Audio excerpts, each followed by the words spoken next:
Добър ден! Днес гост при мен е доктор Никола Картулев от клиниката по детска хирургия в УМБАЛСАМ на Пирогов.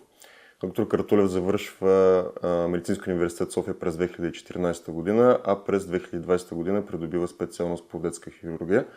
Доктор Картулев има интерес и се развива в областта на инвазивната и миниинвазивната хирургия, бронхоскопията, бронхологията и гастроинтестиналната ендоскопия.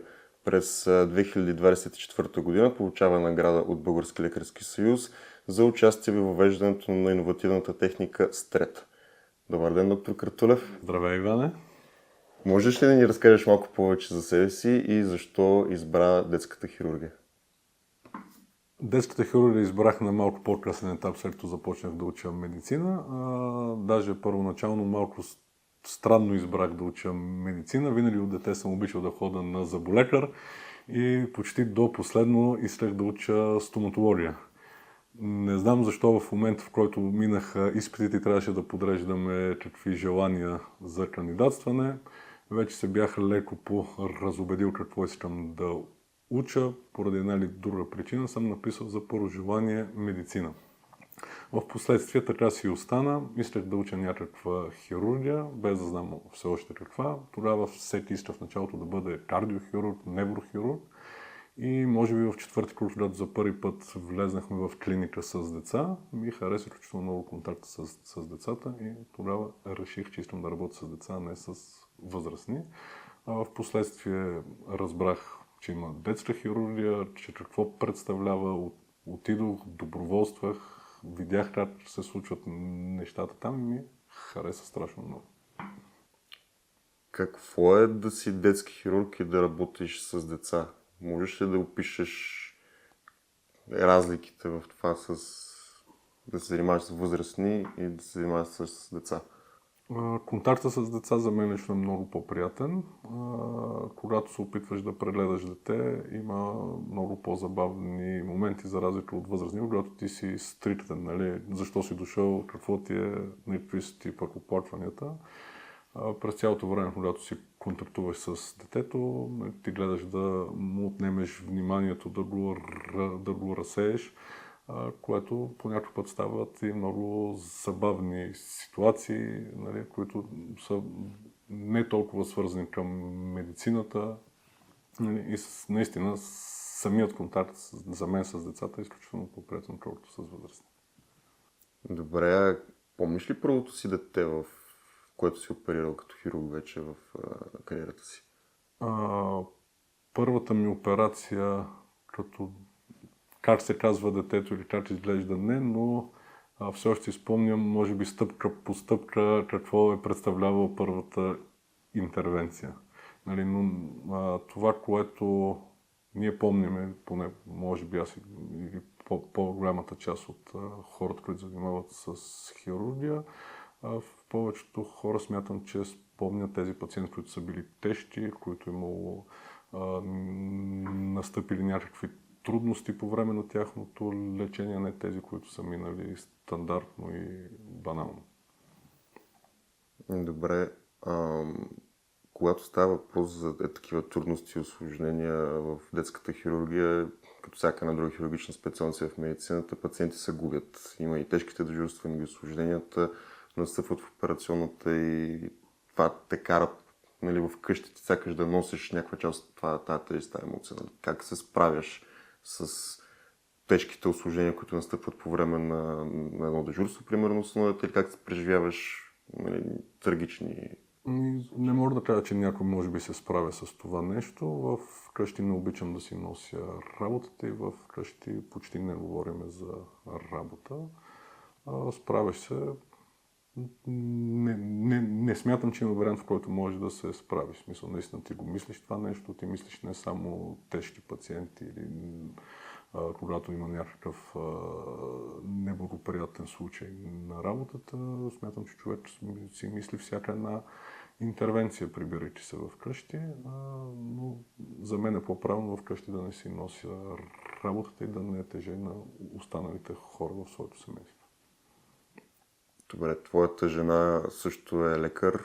Вие вкъщи изобщо ли не коментирате работния ден и медицината? В смисъл, това е тема, която в момента, в който следваш от болницата, затваряш. Стараеме се да си коментираме забавни неща, които са се случили, поне аз. Не толкова как точно е протекло дежурството, а като цяло за трудните моменти предпочитам да си ги мисля сам, не да натоварвам останалите хора около мен.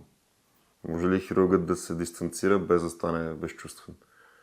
Няма как един човек да бъде безчувствен, но водейки се в работа с емоцията, с която са пациентите дошли при теб, нали, с всичките им притеснения, ако ти изпитваш също, което изпитват те, ти няма как да свършиш своята част от нещата. Кое е по-трудно в такива ситуации? Да решиш да оперираш или да се въздържиш от оперативна интервенция? В началото си мислех, че е много трудно да се вземе решение за операция. В течение на времето, нали, в началото, примерно дори едно заболяване, каквото е острият апендицит, когато човек в началото на своята кариера, за него всеки един пациент изглежда с коремна болка, все едно има остър апендицит. С течение на времето виждаш, че то не е така. И когато в началото голяма част от пациентите сте изглеждали, че са за операция, в последствие виждаш, че все повече нали, с опита, който човек придобива, се вижда, че не всичко звучи по този начин. Смятам, че е по-трудно да решиш да не оперираш, защото тогава през цялото време ти мислиш, нали, това решение е правилно, не е ли правилно, забавил ли съм се с решението си, трябваше ли да го направя или не трябваше да го направя. Така че лично смятам, че е по-трудно да вземеш решението, че един пациент не е за операция, отколкото че е за операция. Особено когато е дете, предполагам, нали, те, особено и пък по-малките, които дори не могат да си кажат какво им има, къде ги боли, как ги боли и така нататък. И се водим от само клинична картина или пък информация от родителите и майката. Тъй като аз никога не съм работил с възрастни пациенти, знам, че колегите, които работят основно с пълнолетни пациенти, за тях е много трудно дори да преглеждат децата. Моята цялата кариера до момента, нали, от 12 години, откакто работя в нещо, съм работил само единствено с деца. Не изпитвам притеснение от това, че пациентът е дете, нали, смисъл спрямо човек, който работи с възрастни хора, защото за тях наистина е много трудно да се пречупат, дори да прегледат дете. Така че не смятам, че е по-различно от това дали пациентът е дете или е възрастен. Добре, с оглед на хирургията цялостно, нали, ти бидейки детски хирург, има ли момент, в който интуицията наделява над алгоритъма в хирургията? Не само в хирургията, в медицината смятам, че никога 2 и 2 не прави 4, много по-често вероятно прави 3 или 5. Нали? Както обяснявам на близките на пациента, най-вече, тъй като ти много добре знаеш какво най-често е в нашия кабинет, всичките са страшно притеснени дали детето няма пък остър апендицит, какво му било на ехографията, колко са му били левкоцитите. Ако ставаше само да стоим в един алгоритъм, нещата никога нямаше да се случат по този начин. Нещата са много комплексни и за жалост не винаги се подреждат всичко да сочи само в една и същата посока. Да, това е ми въпроса, нали, който исках след това да задам. Какво правим, когато изследванията са много разнозначни относно този смисъл. Примерно, физикалният преглед ти казва едно, а пък да речем кръвните или образните изследвания ти казва друго. Ето тук е момент, когато всеки има една индивидуална преценка, която е на базата на опита, който е придобил преди това. Тъй като сме голяма структура, хубавото при нас е, че винаги, когато имаш някакви съмнения, има с кого да ги коментираш. Нали? Не си сам и пък единствен, всичко да зависи само от теб. Когато нещо се двумиш, винаги можеш да се допиташ до колегите, с които си на работа, какво е тяхното мнение, да вземете едно решение заедно. как хирургът разбира, че едно дете е за операция? Един пациент цялостно. На базата на нещата, които си учил, които си придобил като знания, като опит, нали, няма единен път, по който стигаш до този извод, както преди малко го коментирахме. Нали, че всичко идва на базата на една комплексна оценка от физикален преглед, необходимите изследвания, които трябва да се направят и така нататък. Кое в хирургията според теб е по-важно? Опита или знанието? Няма еднозначен отговор на това нещо, защото ако нямаш никакво знание, няма как да почнеш да придобиваш и опит. Това е специалност, която се работи с ръце наистина и колкото и да знаеш, дори да предположим, че си изчел всичките книги и си ги научил, нали? Ако нямаш опита, нямаш досега до пациентите или една интервенция никога не си я правил, правиш я за първи път. Нали? Няма как без опитът двете неща да вървят отделно едно от друго. Добре, кога или по-скоро как можем, например, вас, нали, или съответно специализантите да се учат на хирургия, да си упражняват своите умения, когато рано погледнато всяка една манипулация и всяко едно учение върху жив човек, където ти можеш да направиш грешка. Нали, има ли някакви неща, които ние можем да направим извън операционната, примерно да си подобрим техниката, сръчността, увереността в ръцете си и финната моторика? Те нещата започват още от началото. Още когато един човек решава, че иска да работи хирургия, ти много добре знаеш, че най-баналните неща са да се учиш дори сам, нали, вкъщи, как се държи инструмент, как се шие, как се връзва възел. Нали. Нещата започват от тук. След това поетапно нещата се надграждат, когато започнеш да го работиш. Първо се започва с асистенции, с по-лесни пък интервенции. Постепенно те преминават към все по-сложни и по-трудни. Когато се в операционната, случва ли се да ти треперят ръцете, особено когато си бил те първа започващ, нали, специализант? Или? То ми се случва и в момента да имаш притеснение при голяма операция, при по-спешни случаи няма как ти да влезеш и да ти абсолютно все тая какво се случва. Как се справяш с това притеснение и как овладяваш и емоционалното състояние и треперенето, примерно, на ръцете, нали, което може да попречи на интервенцията?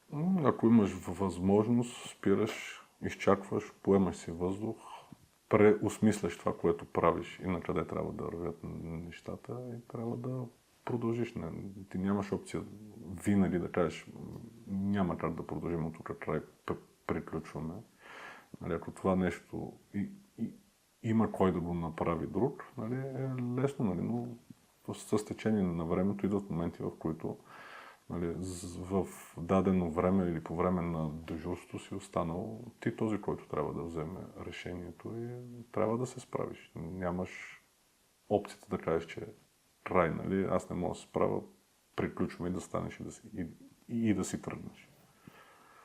Бихме ли могли да развием малко тази тема? Примерно младите колеги, които те първо почват и влизат в операционното, нали, да речем, правят херни, примерно, нали, за втори или трети път, или дори само да асистират, им дават да шият кожа, така нататък, и се притесняват, и им се разтреперват ръцете. И това е нещо, предполагам, нормално, нали, което с времето, когато става въпрос за планова хирургия или за като цяло хирургични интервенции, които не са в изключително спешен порядък, нали, се овладяваш, примерно ти оперираш апендицит, на тебе в момента ръцете на апендицит няма да трепнат. Нали.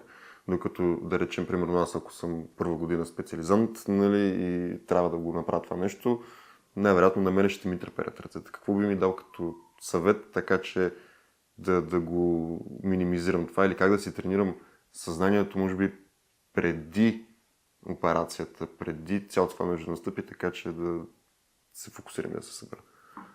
Не мисля, че можеш да си тренираш съзнанието преди това, или поне аз така смятам. Всичкото това нещо, всяка една интервенция, нали, за да ти бъде, колкото повече пъти я правиш, толкова по-спокойно ще ти бъде, толкова по-добре ще се случват нещата.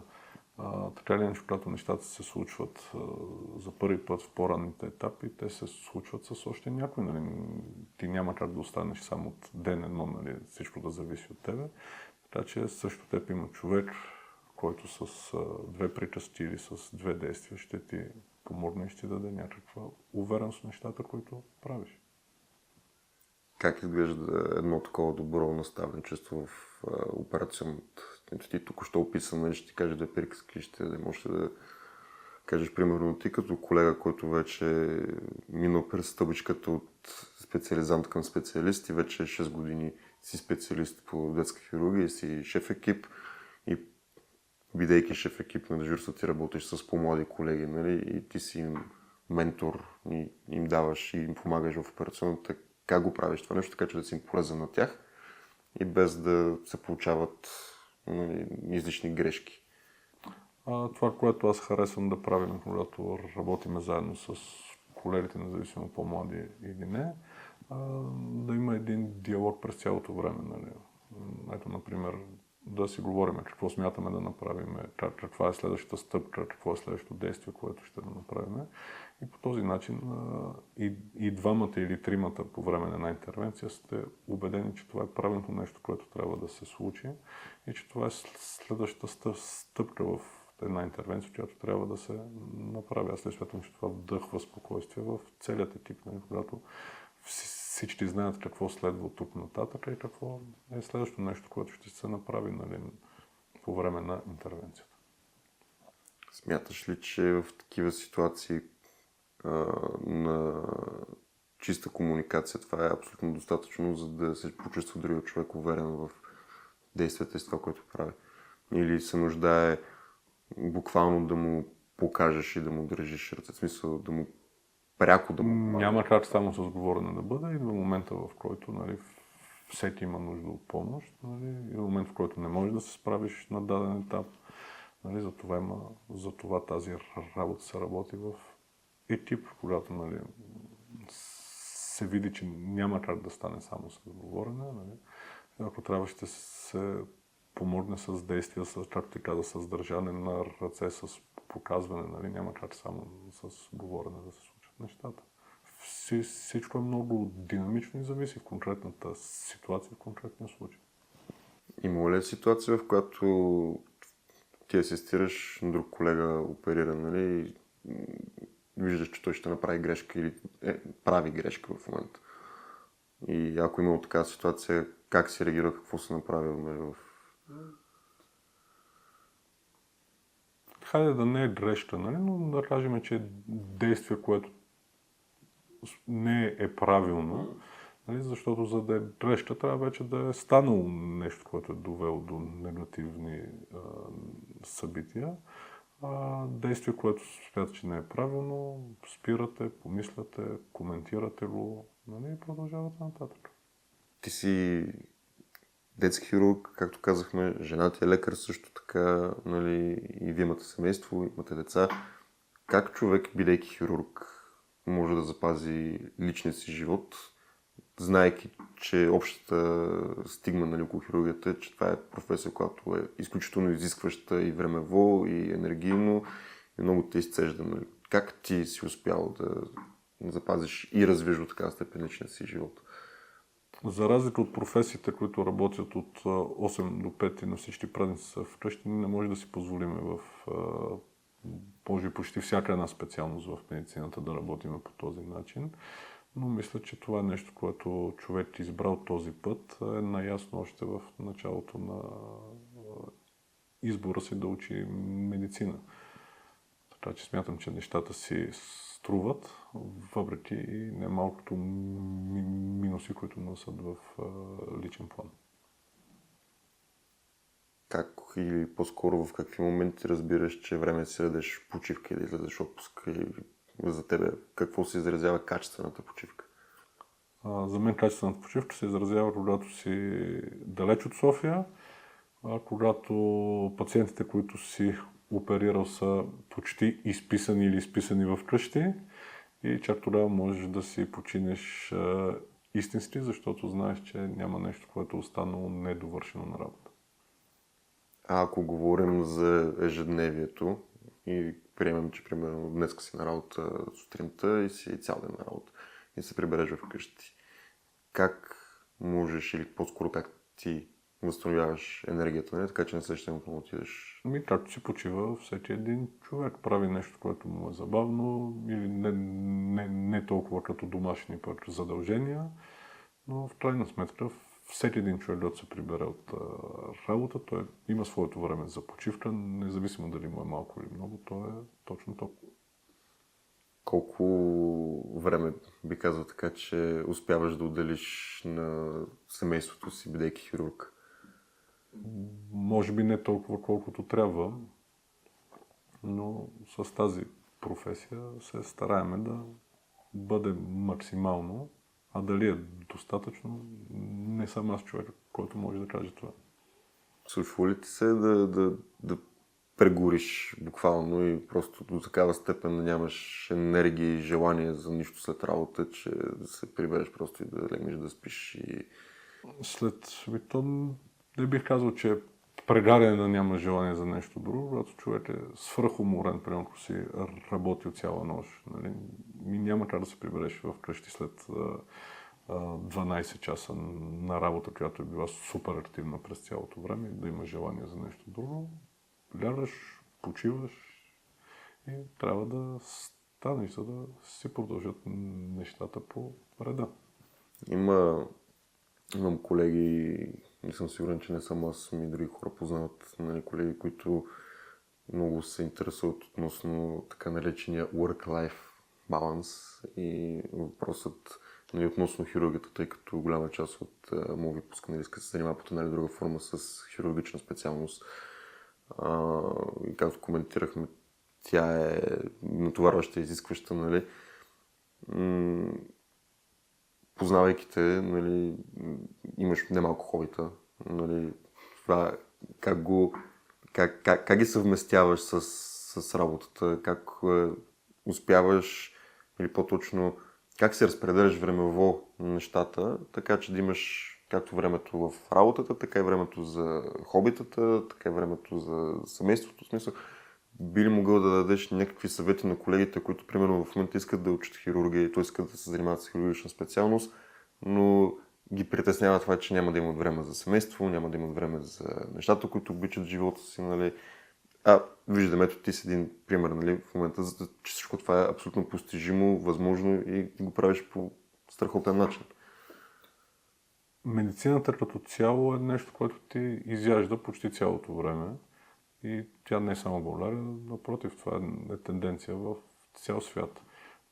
Няма как да очакваш, че отивайки или работейки само 2 или 3 дни в седмицата, можеш да практикуваш тази професия адекватно. Да, ти можеш да практикуваш адекватно, но си натрупал 20 или 30 години стаж зад себе си, когато си вече в края, малко преди пенсия, когато, нали, отидеш да работиш в една по-спокойна среда, не, където има голяма спешност, голям човекопоток, а иначе през другото време това е нещо, което ти изяжда почти в цялото време на деня, на нощта, и тя се работи по този начин. Смятам, че всеки един е наясно с това, още избирайки да кандидатства медицина. Може би в последствие ще установи, че няма да има времето, което си е представил, че ще има преди това, но тази професия се работи по този начин. Няма как да се очаква, че можеш да работиш 2 седмици в месеца и 2 седмици да си почиваш вкъщи. Или да правиш нещо друго. Или поне в началото, когато започваш да работиш тази професия. И все пак ти, нали, имаш хобита и интереси, си ги развиваш и си ги правиш, заделяш време в отпуските, примерно. Основното време, което се заделя е по времето на отпуска.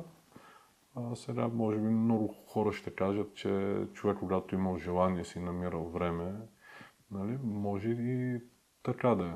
Аз не мога да намеря време за хобита, както казваш ти, когато, нали, си по средата на една активна седмица. Нали, може да си отделиш час или два за нещо, но не можеш да си отделиш по средата на седмицата 3 дена, примерно всяка седмица, за да практикуваш нещо, което ти харесва, защото пък в крайна сметка нашата професия такава, която самата тя ти харесва и това ти изяжда по-голямата част от времето. Има ли нещо, което ти всеки ден правиш вкъщи, като си прибереш, било то да четеш книга, да слушаш музика, нали? Нещо, което ти успокоява нервите, така се отпускаш, не имаш нещо конкретно, което да правиш? Нямам нещо конкретно, което да правя, за прибирате се в къщи. Не можеш да се отдебарасираш от всичко, което се случва на работа. Има моменти, в които мислиш какво се случва, какво е станало, или какво си направил или какво не си направил за деня. Не можеш да се абстрахираш от всичко, което се е случило на работа. Нямам нещо конкретно, което да правя, за да се успокоявам с него. Правиш това, което прави всеки един човек, когато се прибере в къщи. Нали, имаш някакви ангажименти към домакинството, примерно, които трябва да се случат за деня. Да. Аз питам не случайно тези въпроси, нали, понеже като сравнително млад, неопитен в сферата на медицината, те първо завършващ студент, нали, и съм гледал и подкастове, други на лично само, че в Америка и така нататък. И всеки казва, нали, има някаква техника да се, нали, да се успокоиш, примерно, да си въведеш съзнанието в един малко по-кротък така state of mind. Не знам на български, точно го формулирам. Въпросът е, нали, питам как, защото това е валидно за хора, които работят, примерно, в офиси или хора, които работят нещо тотално различно от медицината. Нали. Ми беше интересно, примерно, ти имаш ли такива неща бидейки хирург. Нали. Като това е очевидно, всеки човек може да е строго индивидуално, разбира се. Няма как да спреш да мислиш какво се е случило на работа, защото вече отиваш в крайността, в която и вероятно това, което правиш, то е спряло да те интересува. Има ли хирурга личен живот? Как да го запази? Какви съвети би дал ти? Смятам, че всеки човек в медицинската специалност, нали, която изисква голяма част от времето, личен живот може би е не това, което се очаква от неговото семейство вкъщи. А всеки сам трябва да намери баланс си, как това нещо да се случи. Винаги човек може да намери време, макар и не достатъчно, за да го прекара с близки или с приятели. Както за хобитата заговорихме преди малко, човек винаги може да намери време, дори не за дълга почивка само в отпуската, ето, например, през зимата, в близост има ски, да кажем, може да си отделиш една вечер или един ден да отидеш да се позабавляваш с семейство или с приятели. Смяташ ли, че отдадеността на професията, нали, на хирургията в частност, пряко влияе върху личния живот и върху времето свободното, което имаш? Тоест, за да си добър специалист, нали, в това, което правиш, ти ще отделяш и повече време на хирургията и извън работно време, нали? И съответно по този начин се скъсява времето, което отделяш и прекарваш и за себе си, и за семейство, и за приятели и така нататък. Има ли баланс? Може ли да се постигне някакъв баланс в това или просто така стоят нещата, че ако искаш да си добър, реално трябва да жертваш тази част от живота? Баланс със сигурност има. Дали аз съм намерил правилния, не мога да кажа, но смятам, че човек трябва да бъде отдаден на професията, на тази професия, която си е избрал, за да може да се цели, да се усъвършенства в нея, не да разчита, че това нещо ще се случи без той да жертва нещо от свободното си време или от отношенията си. Добре, ето преди малко, понеже заговорихме за спомена, нали, хобита и свободно време, нали, ти си човек, който практикува дайвинг и имаш, кажи, коя степен? Сертифициран си за техническо гмуркане до 50. За техническо гмуркане. Така, добре, това как се зароди тази идея и страст в тебе по дайвинга и кога започна, колко дайва имаш вече? Това нещо започна може би 2016 или 2017 година. Съвсем случайно на една отпуска видяхме с един приятел, че се предлага такова нещо. Предложиха, не искате ли да пробвате. Пробвах, много ми хареса.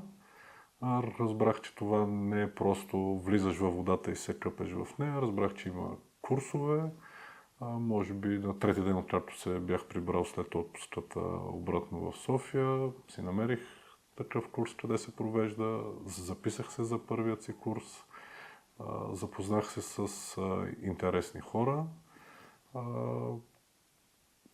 Те ме запалиха страшно много в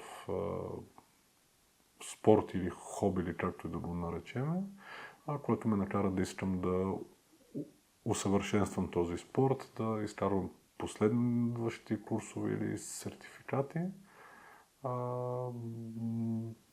Нещо, което много ми харесва в това е чистото спокойствие, защото бидейки под водата, вътре има една, освен красива гледка, има и една пълна тишина, която поне за мен е нещо, което търся в този спорт. Едно спокойствие, един релакс. Да, самите курсове, самите правила са доста тежки, нали, за да успееш да постигнеш по-голяма дълбочина или по-голямо ниво да вземеш в дайвинга. За много хора това е нещо свръх екстремно, да кажем. Не всеки му понася да влиза на дълбоко. За мен е нещо, което ми дава изключително спокойствие и изключително много си почивам по този начин. Това е буквално точно обратното на това си в операционната, където апаратите, анестезиологичните непрекъснато пилкат и се чуват звуци си заградено от хора и е някаква абсолютна какафония от време на време. Това колко години по-късно вече са дайвинга? Предположим, че от 2016 или 2017 година, близо 10 години стана, как занимавам с това хоби. Колко дайва имаш вече? Не кой знае колко. Много, да кажем, около 100-120, примерно. Това не е ли голямо число? Зависи от гледната точка. Какво те научи с годините дайвинга? Знаем, че там оперираш в нива, в смисъл, мозъкът ти не е толкова наситен на кислород, нали? Предполагам, реакциите са по-забавени. Можеш ли да разкажеш? Реакциите, да, са малко по-забавени, когато влизаш на по-голяма дълбочина. Това е идеята на всичките курсове, правила, което може би също до някъде да е свързано, да има някаква близо с професията. Нали, защото като цяло този спорт е доста безопасен, когато се спазват правилата. Нали, това е нещо, което те научи, че правилата трябва да се спазват, за да доведат до положителен резултат. Нали, аналогично, както и в нашата професия, когато спазваш правилата, когато я работиш правилно, води до добри резултати на работа. Има ли някакви неща, които правиш абсолютно вече, нали, на този етап, без да се замисляш, такива автоматизми? Нали, знаеш, че не знам какво представлява дайвинг, аз лично не го практикувам. Нали, гмуркаш се и знаеш, че трябва да свършиш първо, второ, трето, пето, нали, след това продължаваш по-надълбоко, вършиш първо, второ, трето, пето, там и така. Нали. Да, това са точно тези правила, за да можеш да влезеш и излезеш безопасно от дадена дълбочина. Абсолютно всичко трябва да е по един и същи начин, за да бъде правилно, защото и ти, както каза преди малко, наистина колкото по-надълбоко слизаш, толкова по-забавени стават реакциите. На какво се дължи това забавяне на реакциите? Насищането на кръвта с голямо количество азот. А това как...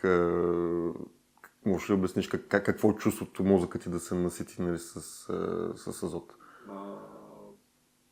За първи път, когато слезнах на малко по-голяма дълбочина в един от курсовете, да кажем беше от порядъка на около 25-6 метра, моят инструктор тогава ми написа една задача под водата, да кажем 6 по 7 на колко е равно, и ми отне доста дълго време, за да мога да реша такава лесна задача. Тогава наистина видях на практика, въпреки че човек се чувства абсолютно адекватен, колко по-забавено мислене има под водата. И заради това е толкова важно и тези правила да се спазват. Нали? Не да мислиш какво следва да се направи, каква е следващата стъпка, за да слезеш надолу и да тръгнеш да се изкачваш нагоре, а това нещо да е отработено като движение, като действие, за да може да бъде безопасно. Това е, нали, преди малко каза, че има все пак някакъв аналог, нали, с професията, нали, на лекарите, на хирургията, нали, че трябва да се спазват определени правила и стъпки. Да, това може да го свържим, например, с стъпките на една оперативна интервенция. Ти трябва да знаеш стъпките, за да се очаква, че можеш да направиш операцията. Интересно ето факта, че ти в операционната изпитваш адреналин, някаква доза. Нали? Може би за това зависи от интервенцията, която си да направиш или правиш. Нали? Изпитваш ли адреналин, когато си под водата?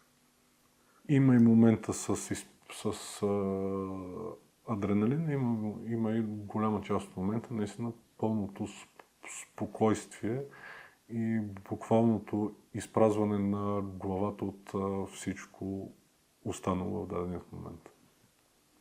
Кога, така, ето пак аналогия, нали, предполагам в началото, когато си се гмуркал, нали, си започвал нивото на адреналин, нали, било по-високо, нали, с течение на времето, нали, вече свикваш, нали, с нещата и с дайвинга и се успокояваш, нали, вече го правиш все повече за кеф.